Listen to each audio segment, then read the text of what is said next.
कोई ट्रेन रोज आती हो, लेकिन रेलवे रिकॉर्ड में कभी मौजूद ही न रही हो, तो क्या आप उसमें बैठेंगे? रात के 1:15।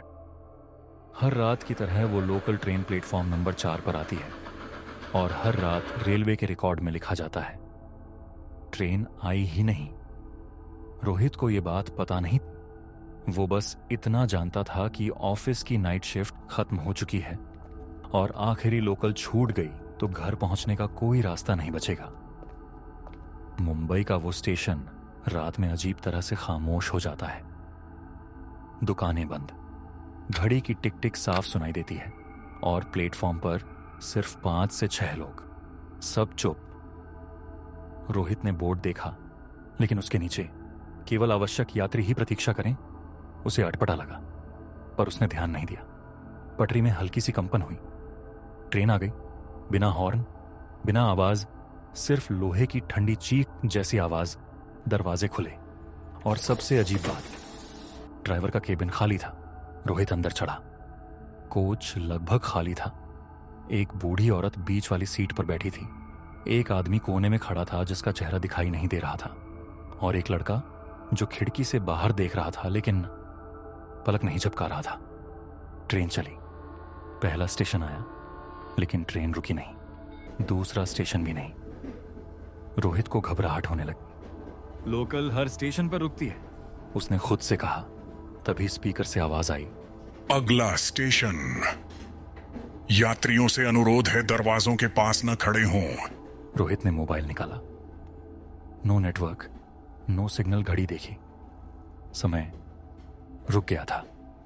उसने उस लड़के से पूछा जो खिड़की से देख रहा था, भाई कौन सा स्टेशन आने वाला है? लड़के ने धीरे से सिर घुमाया। उसकी आंखें लाल थीं, जैसे उसने कई दिनों से नींद नहीं ली हो। ये ट्रेन घर नहीं ले जाती। रोहित पीछे हट गया। तो फिर कहां ले जाती है? लड़के ने खिड़की की तरफ इशारा किया। रोहित ने बाहर देखा। पटरी के किनारे लोग खड़े थे, बहुत सारे लोग, सब एक जैसे, सफेद चेहरे, खुली आंखें और एक ही दिशा में देखते हुए ट्रेन की तरफ। अचानक ट्रेन धीमी होने लगी। एक अनजान स्टेशन, कोई नाम नहीं, कोई लाइट नहीं। दरवाजे खुले, ठंडी हवा अंदर आई। बूढ़ी औरत उठ खड़ी हुई। उसने रोहित की तरफ देखा और मुस्कुराई। उतर जाओ बेटा, अब यही स्टेशन है। नहीं, मेरा स्टेशन अभी नहीं आया। बूढ़ी औरत की मुस्कान गायब हो गई। उसकी आवाज भारी हो गई। इस ट्रेन में दूसरा स्टेशन नहीं आता। तभी कोच की लाइट बुझ गई। अंधेरे में रोहित को अपने कान के पास फुसफुसाहट सुनाई दी। अगर नहीं उतरे तो अगली बार तुम बाहर खड़े दिखोगे। और उसी पल ट्रेन पूरी तरह रुक गई। दरवाजे खुले। बाहर वो लोग अब और पास थे। दरवाजे खुले थे। रोहित का दिल इतनी तेज धड़क रहा था कि उसे अपने कानों में खून की आवाज सुनाई दे रही थी। उसकी हथेलियां पसीने से भीग चुकी थीं। सांस लेते वक्त सीना भारी लग रहा था। बाहर खड़े लोग अब बिल्कुल पास आ चुके थे। उनके चेहरे साफ दिख रहे थे, सूखे, बेजान और अजीब तरह से खाली। उनमें से किसी की भी जमीन पर परछाई नहीं थी। रोहित ने डरते हुए 2 कदम पीछे लिए। नहीं नहीं, मेरा स्टेशन अभी नहीं आया। उसकी आवाज टूट रही थी। कोच के अंदर बैठे बाकी यात्री धीरे धीरे खड़े होने लगे। उन सब की आंखें एक साथ रोहित पर टिक गईं। सब यही कहते हैं, किसी ने फुसफुसाया। तभी स्पीकर से आवाज आई, यात्रियों से अनुरोध है, अंतिम स्टेशन पर कृपया देरी न करें। रोहित का गला सूख चुका था। उसने खिड़की में देखा। कांच में उसका चेहरा था, लेकिन उसकी आंखें डरी हुई नहीं थीं। वो चेहरा मुस्कुरा रहा था। रोहित ने झटके से खिड़की से मुंह हटा लिया। उसके घुटने कांप रहे थे। अचानक वो आदमी आगे आया जो अब तक कोने में खड़ा था। 3 साल पहले मेरे हाथ भी ऐसे ही कांप रहे थे। उसने अपनी गर्दन दिखाई।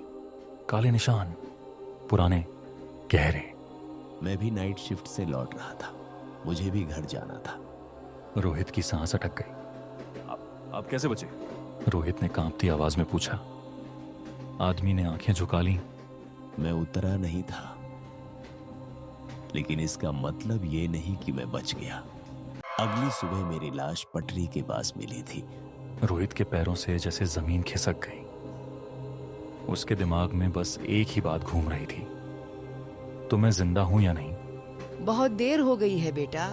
बूढ़ी औरत अब भी ट्रेन के अंदर ही थी। वो रोहित की तरफ बढ़ी।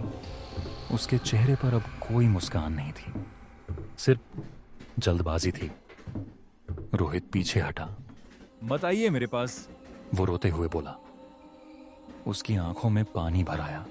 उसी पल बाहर खड़े लोग एक साथ आगे बढ़े। प्लेटफॉर्म पर अब जगह नहीं बची थी। वो बहुत पास आकर धीमी आवाज में बोली, अगर तुम नहीं उतरे तो कोई और फंस जाएगा। ये सुनकर रोहित का दिल और जोर से बैठ गया। उसने अचानक अपनी सारी ताकत जुटाई और उल्टी दिशा में दौड़ा।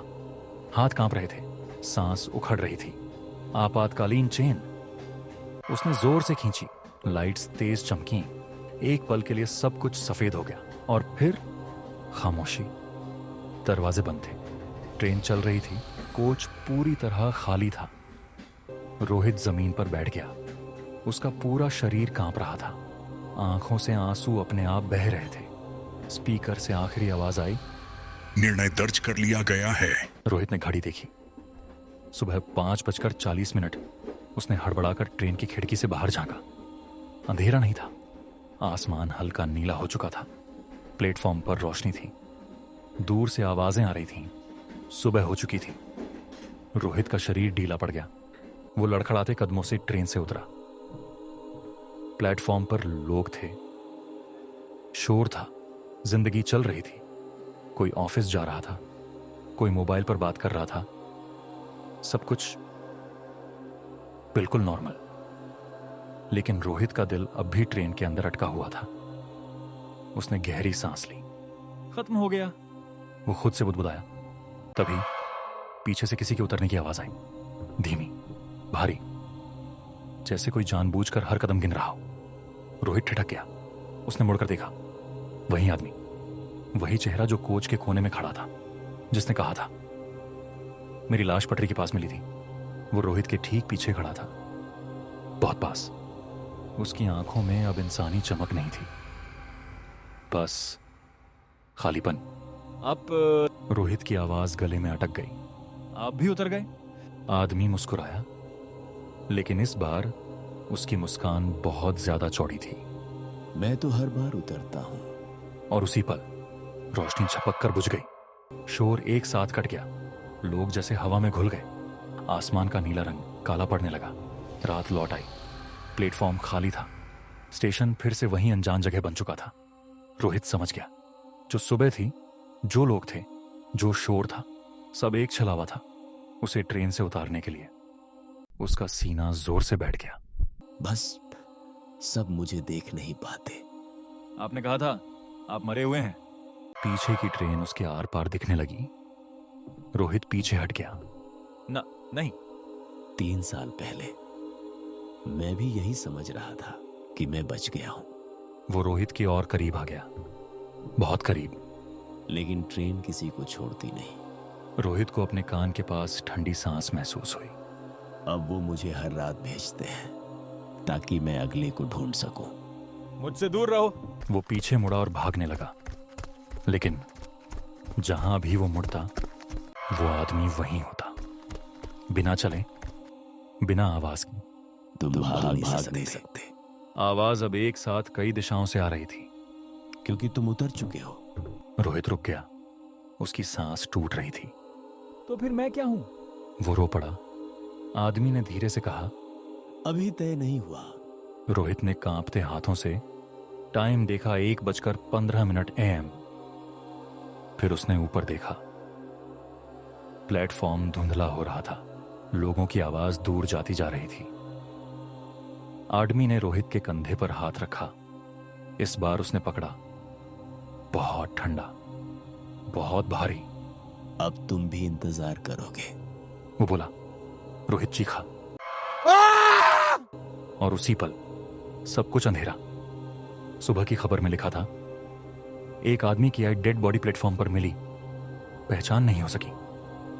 लेकिन रात 1:15 पर लोकल आज भी आती है।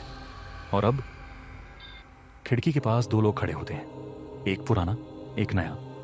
दोनों इंतजार करते हुए।